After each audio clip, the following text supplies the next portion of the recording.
中高宽屏三观农相处车2025新时代主播夏令营，今年邀请到这位专业的师资联手来授课。第一天的课程，有南台科技大学的助理教授黄琼怡，教导小朋友结合 AI， 加着 ORID 的提问方式，熟悉 AI， 并且创作歌曲。现在在新媒体时代啊，我们很多时候都会面临到要 AI 的一些人工智慧来协助我们，不管是在工作上啊，或者是在生活上，甚至现在连主播都可以运用 AI 来帮我们完成很多事前的工作，还有事后的宣传哦，可以让我们达到事半功倍的效果。那 AI 可能给我们的一些答案，有可能是正确的，也有可能还没有经过查证的。那这时候呢，我们就教小朋友可以透过自己用理解、诠释、观察还有发问的方式，让 AI 跟我们跟生活里面可以有更多的互动，还有达到更好的效果哦。另外，有电台节目的主持人苏芳云，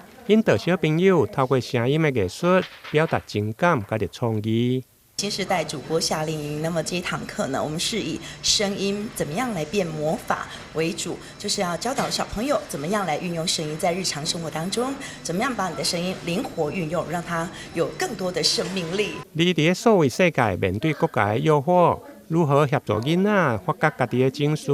强化心理的韧性？主办单位也佮邀请了新埔身心健康关怀协会的讲师阮启宝，导入社会情绪的学习课程。现在小朋友他面对了一些外界的诱惑，还有学业课程压力也很大，那经常他们在情绪上面就波动比较大一点，所以我希望能够借由这个课程呢，能够让他们能够学习一些情绪管理然后怎么样去当情绪来了，怎么样去疏导自己的情绪，然后还有就是说，他们面对媒体的一些诱惑，譬如说现在有很多的游戏啊，上网游戏啊，那游戏也不是说不好，有一些是好的，有一些是当然是需要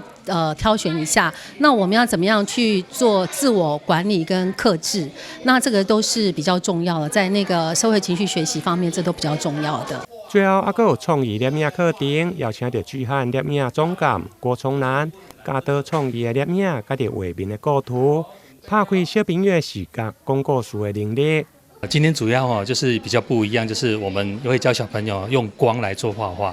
对，让他们了解说把时间拉长呢，这个时候可以记录用光的轨迹，然后画画做出有创意的一个画面，然后再结合闪光灯的操作，对，让他们可以自由的去创作。主办单位中嘉宽屏三观农相处村的总经理陈建春表示，新时代主播夏令营的活动，唔单是一场夏令营，更加是一场媒体素养甲着未来能力的培训课程，让所有参与的学生拢收获满满。台南新闻联跟采访报道。